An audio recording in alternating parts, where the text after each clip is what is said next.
आज हम प्रश्नावली 4.3 का अध्ययन करेंगे। इसमें हमारा पहला प्रश्न है, जो हमको समीकरण दिए गए हैं उनका हल करना है। जैसे हमारा पहला समीकरण है 2y + 5/2 बराबर 37/2। तो इसमें आपको दिख रहा है ये चर राशि है और ये दोनों है अचर राशियां। तो सबसे पहले हम करेंगे पक्षांतरण। तो देखिए, पक्षांतरण करते समय आप सबको ध्यान होगा कि चर राशियों को एक पक्ष में और अचर राशियों को एक पक्ष में रखा जाता है, और जिन राशियों का पक्षांतरण होता है उनका हम चिन्ह बदलते हैं। तो यहाँ पर 5/2 का पक्षांतरण हो रहा है, तो 37/2 माइनस 5/2। तो इस तरह से यहाँ पर है 2y और बटे में आ जाएगा इसके 2, 37। 2 ध्यान कीजिए, यहाँ पे 2 लघुत्तम है, यहाँ पर दोनों का हर समान है। आपको ध्यान होगा जब दो भिन्नों का हर समान होता है तो उसे हम ऐसे कैसे लिख देते हैं, लघुत्तम के रूप में, और उनके अंशों के बीच में जो भी निशान होता है वो निशान लगा के लिख देते हैं। तो 2y बराबर 37 माइनस 5/2। तो यहाँ पे प्राप्त हो गया 2y, 37 में से 5 गए, बचेंगे हमारे पास में 32। तो 32/2। तो इस तरह से 2y बराबर है 32/2। अब 32 में जब हम 2 का भाग देंगे तो हमें प्राप्त होगा यहाँ पर 16। तो 2y बराबर हो गया 16। अब हमको y का मान ज्ञात करना है। तो y के साथ में जो संख्या गुणा में होगी वो दूसरे पक्ष में कहाँ पर आएगी, भाग में आएगी। तो देखिए, तो y बराबर हम लिख देंगे 16/2, क्योंकि यहाँ पर y के साथ में गुणा में 2 है तो इसलिए दूसरे पक्ष में वो अर्थात 16 के बटे में आएगा। तो y बराबर हो जाएगा 16/2। तो 16 में जब हम 2 का भाग दे देंगे तो हमें प्राप्त हो जाएगा y का मान। तो 2 × 8 = 16। तो इस तरह से अगर कोई समीकरण हमें दिया हो जिसमें भिन्नात्मक संख्याएं आ जाए आपकी, तो पहले अगर वो भिन्नात्मक संख्याएं अचर राशियां हैं और एक पक्ष में नहीं है तो उनको हमको एक पक्ष में रखना है और चिन्ह बदलना है। चिन्ह बदलने के बाद में उनका लघुत्तम लेना है आपको। लघुत्तम लेने के बाद में आपको फिर हल करना है। जो भी संख्या प्राप्त होगी उसको आपको, जो अगर गुणा में है तो उसको दूसरे पक्ष में कहाँ लेके जाना है, भाग में, जिससे आपको उत्तर प्राप्त होगा। दूसरा है हमारा इसका b भाग 5t + 28 बराबर 10। तो देखिए, ये अचर राशि है, ये यहाँ पर दी गई है, इसका हम कर देंगे पक्षांतरण। तो ये आ जाएगी हमारे दूसरे पक्ष में और इधर जाके हो जाएगी ये माइनस की। तो 5t बराबर हो गया 10 माइनस 28। तो आप सबको ध्यान है, इस क्रिया को हम क्या बोलते हैं, पक्षांतरण।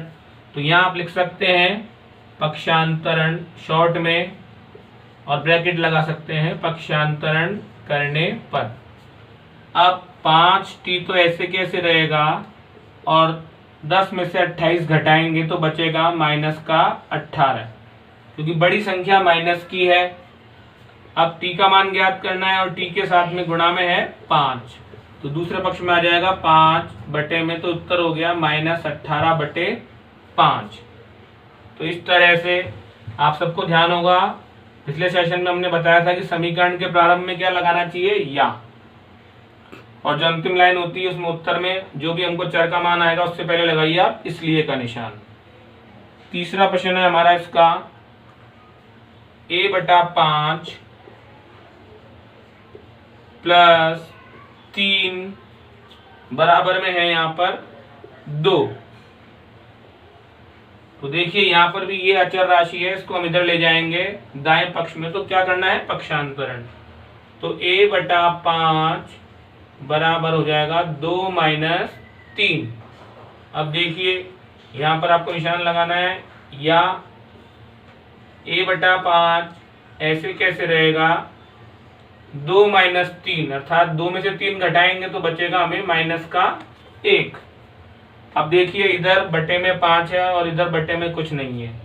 तो अगर जब हमारे पास बटे में कुछ नहीं होता है एक पक्ष में और एक पक्ष में भिन्न वाली संख्या होती है, तो उसके बटे में हम 1 लिख सकते हैं। तो यहाँ पर आप बटे में 1 लिख सकते हैं और उसको कर सकते हैं आप फिर वज्र गुणा, अर्थात तिरछा गुणा। इसको हम बोलते हैं वज्र गुणन। जब वज्र गुणन कर देंगे तो ए को गुणा करना पड़ेगा 1 से, तो प्राप्त होगा हमें ए, और 5 को गुणा करना पड़ेगा -1 से, तो प्राप्त होगा -5, क्योंकि 5 जगह 5 होता है और चिन्ह लगा देंगे तो प्राप्त हो जाएगा -5। तो इस तरह से इसके बी भाग में उत्तर प्राप्त हुआ -18/5, सी भाग में प्राप्त हुआ -5। अब देखिए इसमें हमको दिया गया है 5/2x बराबर 10, या 5x/2 भी इसको बोल सकते हैं बराबर 10। आपको दिख रहा है एक पक्ष में भिन्न संख्या है और एक पक्ष में बटे में कुछ नहीं है, तो यहाँ पर आप बटे में लिख सकते हैं 1। अब आप कर सकते हैं इनको डायरेक्ट वज्र गुणा। वज्र गुणा करने से पहले ये ध्यान रखना है आपको कि दोनों पक्षों में आपके एक ही भिन्नात्मक संख्या होनी चाहिए, अर्थात बाएं पक्ष में भी कोई भिन्न है और दाएं पक्ष में भी कोई भिन्न है और एक ही होनी चाहिए। ऐसे नहीं कि 2 भिन्नें लिखी हुई है तब ये वज्र गुणा नहीं होगा, पहले आपको उन दोनों भिन्नों को हल करना पड़ा होगा। अब इस अंश को इस हर से गुणा करेंगे और इस अंश को इस हर से गुणा करेंगे, तो 5x गुणा होगा 1 से, 5x गुणा 1 10 गुणा होगा 2 से, 10 गुणा 2। इसके बाद 5x को जब हम 1 से गुणा करेंगे तो हमें प्राप्त होगा 5x, और 10 दूनी होता है 20। हमको मान ज्ञात करना है x का, तो x के साथ में क्या संख्या है गुणा में, यहाँ पर 5, जो दूसरे पक्ष में कहाँ पर आएगा 20 के बटे में, तो हो जाएगा 20/5। इस तरह से हमें x का मान प्राप्त हुआ 5 चौके 20, क्योंकि 20 में 5 का भाग कितनी बार जाएगा, 4 बार। अगला हमारा क्वेश्चन है 7m + 19/2 बराबर 13। तो यहाँ पर आप देखिए हम कैसे हल करेंगे इसको। सबसे पहले करना पड़ेगा पक्षांतरण, क्योंकि इसमें भी हमको चर के साथ एक अचर राशि दी गई है, तो सबसे पहले होगा पक्षांतरण। 7m बराबर 13 - 19/2। अब यहाँ पे देखिए बटे में कोई संख्या नहीं है, लेकिन यहाँ पर एक संख्या है, तो इसके बटे में भी हम लगा देंगे 1। अब यहाँ पर हमको 2 भिन्नात्मक संख्याएं प्राप्त हो गई, तो कैसे हल करेंगे इसको देखिए। 1 और 2 का लेना पड़ेगा लघुत्तम, अर्थात एलसीएम। इसका लघुत्तम आएगा 2। इस जो लघुत्तम होता है उसमें हर का भाग देंगे, 2 में 1 का भाग जाएगा 2 बार, और उसको गुणा करेंगे अंश से, तो प्राप्त होगा 13 दूनी 26, माइनस फिर 2 में 2 का भाग देंगे, भाग जाएगा 1 बार, 1 को गुणा करेंगे 19 से, तो प्राप्त हो जाएगा हमें 19। तो इस तरह से 26 - 19, 26 में से जब हम 19 घटाएंगे तो प्राप्त होगा हमें 7, और बटे में आ जाएगा 2। तो इस तरह से प्राप्त हुआ 7m बराबर 7/2। अब आपको ध्यान है जो संख्या गुणा में होती है वो संख्या दूसरे पक्ष में कहाँ आती है, भाग में आती है। तो यहाँ पर हम लिख देंगे m बराबर 7/2। ये भाग वाली संख्या नहीं है, ये गुणा वाली संख्या है, तो कहाँ पर आएगी, इस 2 के बटे में आएगी। तो इस तरह से ये 7 ऊपर है और ये 7 नीचे है, दोनों 7 कट जाएंगे और ऊपर रह जाएगा केवल 1। तो इस तरह से हमें प्राप्त हो जाएगा m का मान। देखिए कितना प्राप्त हो रहा है, जल्दी फटाफट। तो m का मान हमें प्राप्त हो जाएगा, यहाँ पर ऊपर रह गया 1 और नीचे रह गया केवल 2, तो इसलिए m बराबर आ गया 1/2। तो एक बार फिर यहाँ पे देख लीजिए, 2 लघुत्तम लिया है। लघुत्तम लेने के बाद आपको बहुत ध्यान से करना है, 2 में 1 का भाग दिया, 2 बार गया, उसको गुणा किया 13 से 26 आया। 2 में 2 का भाग दिया, 1 बार गया, 1 को गुणा किया 19 से 19 प्राप्त हुआ। फिर 26 में से 19 घटाए 7/2 प्राप्त हुआ। गुणा वाली संख्या भाग में आई, उससे काटा इसको 1 बार और 1/2। अगला हमारा प्रश्न है इस तरह का ही, 6z + 10 बराबर -2। 6z + 10 = -2। यहाँ पे देखिए अब हम यहाँ पे लिख देंगे h, वहां प्रश्न है इसलिए h नंबर डाल देंगे। सबसे पहले आपको दिख रहा होगा वही क्या करना है, पक्षांतरण। तो पक्षांतरण में देखिए क्या करेंगे, प्लस का 10 है, यहाँ से जो प्लस का 10 है वो जाएगा दाएं भाग में और बन जाएगा माइनस का 10। अब दोनों संख्याएं हो गई हैं माइनस की, तो दोनों संख्याएं जुड़ जाएंगी।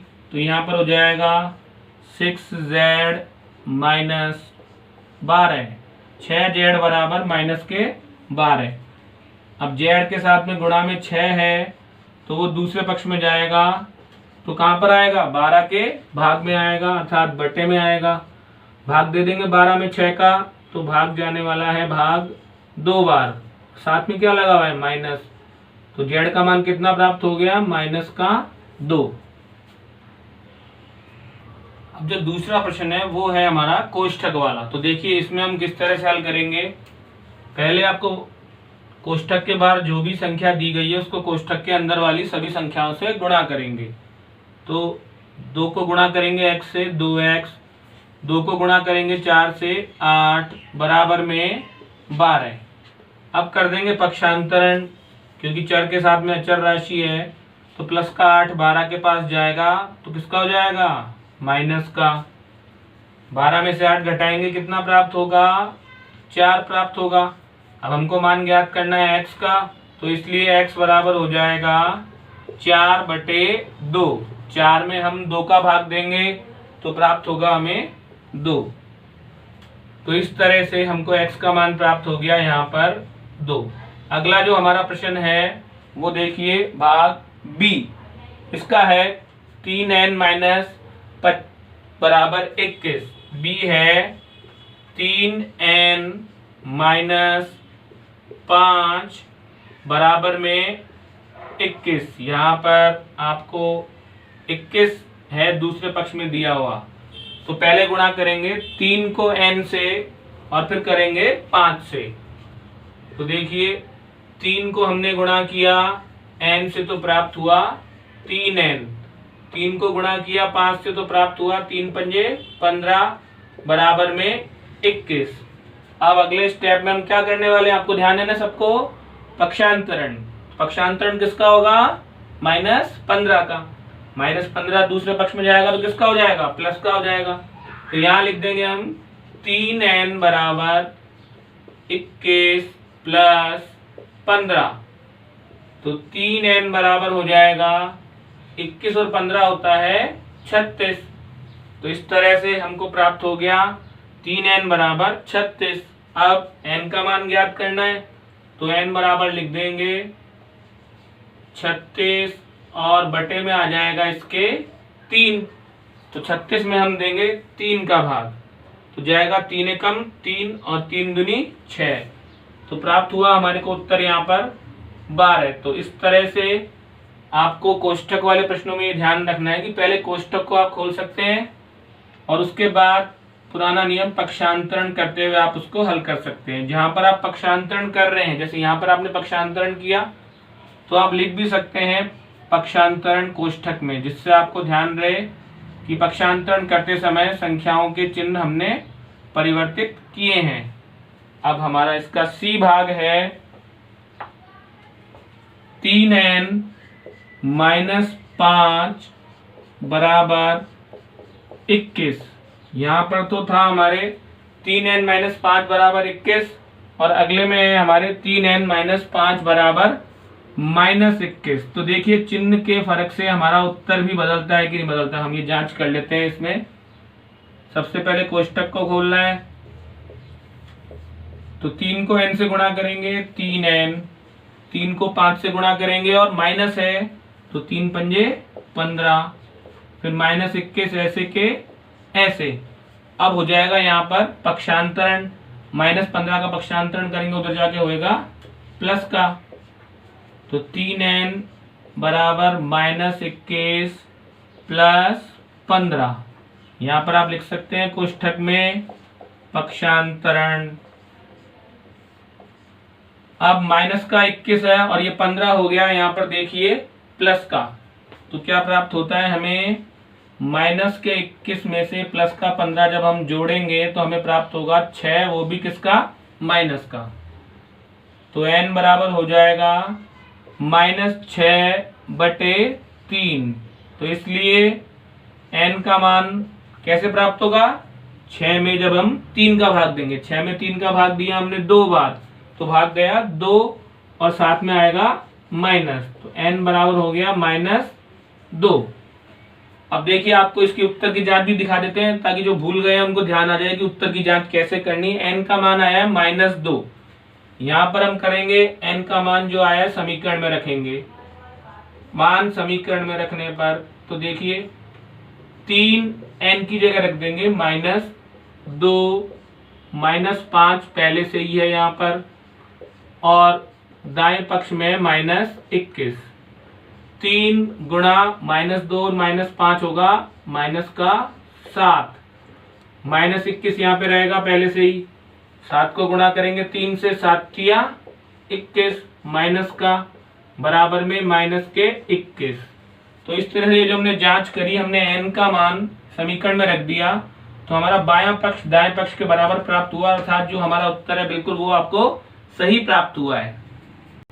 अब हमारा इसका दूसरे का ईवा भाग है। देखिए इसमें हमको दिया हुआ है कोष्ठक के बाहर 4 और कोष्ठक के अंदर है 2 - x। तो पहले हम गुणा करेंगे 4 को 2 से, तो जब 4 को 2 से गुणा करेंगे तो प्राप्त होगा हमें 8, 4 को x से गुणा करेंगे प्राप्त होगा 4x, लेकिन पहले लगा हुआ है माइनस और बराबर में आ जाएगा 8।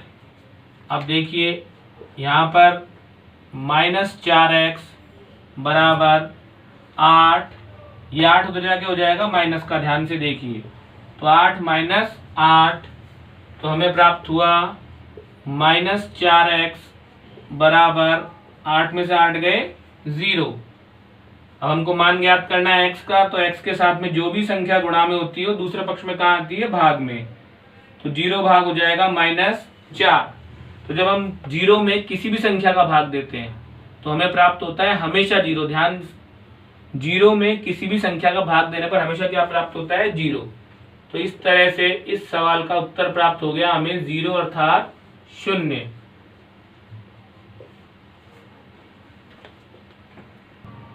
तीसरा प्रश्न भी हमारा वही है, समीकरणों को हल कीजिए।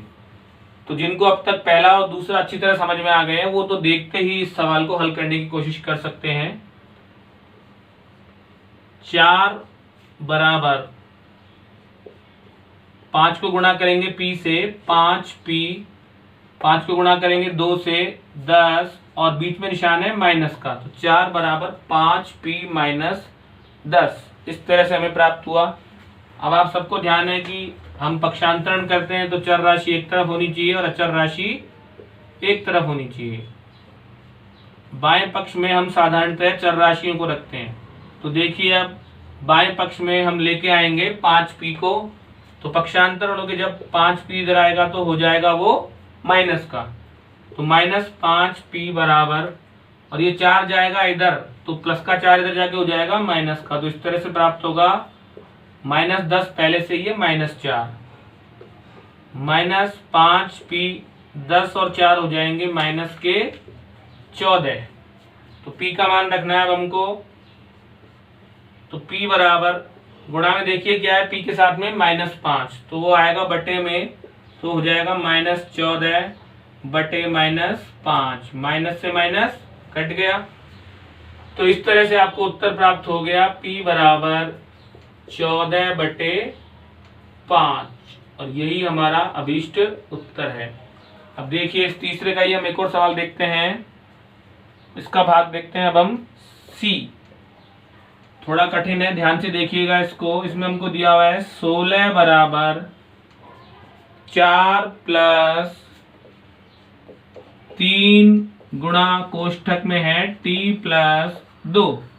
16 बराबर 4 प्लस 3 गुणा कोष्ठक में है t प्लस 2।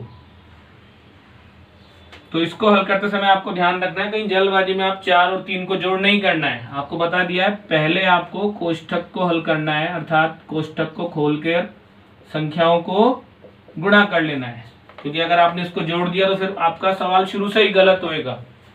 4 प्लस 3 को गुणा करेंगे t से 3t, 3 को गुणा करेंगे 2 से, प्राप्त होएगा 3 दूनी 6। अब आप यहाँ पे देखिए 16 बराबर 4 भी अचर राशि है, 6 भी अचर राशि है और दोनों एक ही पक्ष में है। तो पहले हम इनको करेंगे जोड़, तो 6 और 4 हो जाएगा 10 प्लस 3t।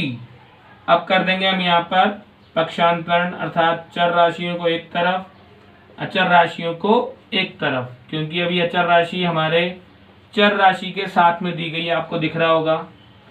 तो हम प्लस 3t को जब इधर लाएंगे तो ये हो जाएगा इधर आके माइनस का 3t।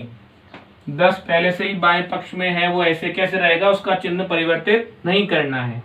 16 प्लस का इधर आके हो जाएगा माइनस का, तो हो जाएगा 10 माइनस 16 माइनस 3t। 10 माइनस 16 आप देखेंगे प्राप्त होगा माइनस 6। अब t के साथ में गुणा में है माइनस 3, तो t बराबर हो जाएगा माइनस 6 बटे में आ जाएगा माइनस 3। दोनों ऊपर भी माइनस है, नीचे भी माइनस है। जब ऊपर और नीचे दोनों जगह माइनस होते हैं भिन्न में, तो वो दोनों माइनस हम हटा सकते हैं, उसकी जगह प्लस हो जाएगा। 6 में 3 का भाग दे देंगे तो हमें प्राप्त हो जाएगा उत्तर 3 दूनी 6। तो इस तरह से कोष्ठक वाले सवालों में हल करते समय, पक्षांतरण करते समय आपको बहुत ध्यान रखना है। तीसरा प्रश्न है इसका हमारा, तीसरे का डी, 4 प्लस 5p माइनस 1 बराबर 34। तो देखिए यहाँ पर पहले हम हल करेंगे तो 4 आएगा, उसके बाद में 5 को p से गुणा करेंगे तो 5p, 5 को गुणा करेंगे 1 से तो 5 और उससे पहले आएगा माइनस, बराबर 34। अब हमको करना है, यहाँ पे देखिए पहले दो अचर राशियां एक साथ है, पहले हम उसको हल करेंगे। 4 माइनस 5 अर्थात ये हो जाएगा माइनस का 1 बराबर 34, क्योंकि 4 माइनस 5 करेंगे तो बड़ी संख्या 5 माइनस की है, छोटी संख्या प्लस की है, तो इसलिए प्राप्त होगा हमें माइनस 1। अगला स्टेप, अचर राशि को ले जाएंगे दाएं पक्ष में अर्थात पक्षांतरण, तो बराबर में 34 प्लस 1, तो 5p बराबर हो गया 35। अब p का मान ज्ञात करना है, तो इसलिए p बराबर हो जाएगा 35 भाग 5। 35 में 5 का भाग जाता है 7 बार, तो इस तरह से हमें उत्तर प्राप्त हुआ p बराबर 7। तो देखिए बहुत ध्यान से कि जो भी हमारा कोष्ठक है पहले उसको हल करना है, फिर हमें करना है पक्षांतरण। इसी का हमारा अंतिम सवाल है, 0 बराबर 16 प्लस 4m माइनस 6, ये हमारा इसका अंतिम सवाल है जिसको हम ई नंबर दे रहे हैं। 0 बराबर 16 प्लस 4m माइनस 6। तो यहाँ पे देखिए आप किस तरह से इसको हल करना है। सबसे पहले 0 तो ऐसे कैसे रहेगा, इस पक्ष में देखिए आपको दे रखा है यहाँ पर ब्रैकेट, तो पहले ब्रैकेट को हल करेंगे। 16 प्लस 4m, क्योंकि 4 को m से गुणा किया, आप गुणा करेंगे 4 को 6 से तो प्राप्त होगा 24। अब इधर देखिए दाएं पक्ष में दो अचर राशि है 16 और 24, तो 16 प्लस का और 24 माइनस का है, तो 4m अभी ऐसे ही रहेगा। 24 माइनस 16 करेंगे तो प्राप्त होगा हमें 8, लेकिन जो बड़ी संख्या है वो माइनस की है, इसलिए यहाँ पे लगाना पड़ेगा हमें माइनस। अब हम कर देंगे पक्षांतरण। जब पक्षांतरण करेंगे तो 0 यहाँ से हट जाएगा, उसकी जगह आ जाएगा 4m, वो भी माइनस का, माइनस 4m बराबर उधर रह गया दाएं पक्ष में माइनस 8। अब हमको मान ज्ञात करना है m का, और m के साथ में गुणा में कौन है आप सबको दिख रहा होगा, माइनस 4। माइनस 4 आ जाएगा माइनस 8 के बटे में, तो देखिए क्या हो जाएगा, m बराबर माइनस 8 बटे माइनस 4। माइनस से माइनस कट जाएगा और 8 में जब हम 4 का भाग देंगे तो हमें प्राप्त हो जाएगा 2। इस तरह से ये हमारा उत्तर है। एक बार फिर देखिए, इसकी हम जांच कर लेते हैं फटाफट मौखिक। m का मान है हमारा 2, यहां पर हम रखेंगे m की जगह पर 2, तो 2 माइनस 6 होता है माइनस का 4। ध्यान कीजिए, क्योंकि बड़ी संख्या माइनस की और 2 प्लस का है, तो 2 माइनस 6 माइनस 4 प्राप्त होगा। वो गुणा होगा प्लस 4 से, तो 4 चौके होता है 16, वो भी हो जाएगा माइनस का, और एक प्लस का 16 हमको पहले से दिया हुआ है, तो 16 माइनस 16 होगा 0। तो यहाँ पे देखिए बाएं पक्ष में भी क्या है 0। तो इस तरह से जो ये हमारा m का मान है 2, ये बिल्कुल हमें सही हल प्राप्त हुआ। तो अब देखिए इस चौथे प्रश्न में हमको हल दिया हुआ है, और हल से प्रारंभ करते हुए हमको 3 समीकरण बनाने हैं। ये 3 समीकरण कैसे भी हो सकते हैं, बस आपको एक बार समझना है कि मैं कैसे बना रहा हूं, और उसी पर आधारित आप दूसरे अन्य समीकरण भी बना सकते हैं। जैसे सबसे पहले है x बराबर 2, पहला समीकरण बनाएंगे हम। x बराबर 2 हमको यहाँ पर दिया हुआ है, दोनों पक्षों को मैं गुणा कर रहा हूं 5 से। तो देखिए लिख देता हूं यहाँ पर, दोनों पक्षों को 5 से गुणा करने पर, तो देखिए यहां पर 5 से गुणा, तो 5x प्राप्त होगा बाएं पक्ष में, और यहां पर प्राप्त हो जाएगा हमें 2 गुणा 5 बराबर 10। तो इस तरह से प्राप्त हो गया 5x बराबर 10। इसको आप पहला समीकरण नंबर भी डाल सकते हैं, या इसको और बढ़ा सकते हैं, दोनों पक्षों में 2 जोड़ने पर, दोनों पक्षों में हम 2 जोड़ रहे हैं, तो 2 जोड़ने पर, तो हो गया 5x प्लस 2 बराबर 10 प्लस 2, तो 5x प्लस 2 बराबर हो गया 12। तो इस तरह से आप इसको भी समीकरण नंबर 1 डाल सकते हैं। पहला समीकरण बन गया, इसको आप डाल सकते हैं समीकरण नंबर 2, या दूसरा और बना सकते हैं। देखिए यही है हमारा x बराबर 2, और अब हम गुणा कर रहे हैं दोनों पक्षों को 3 से, या दोनों पक्षों में हम भाग दे रहे हैं 3 का, तो दोनों पक्षों में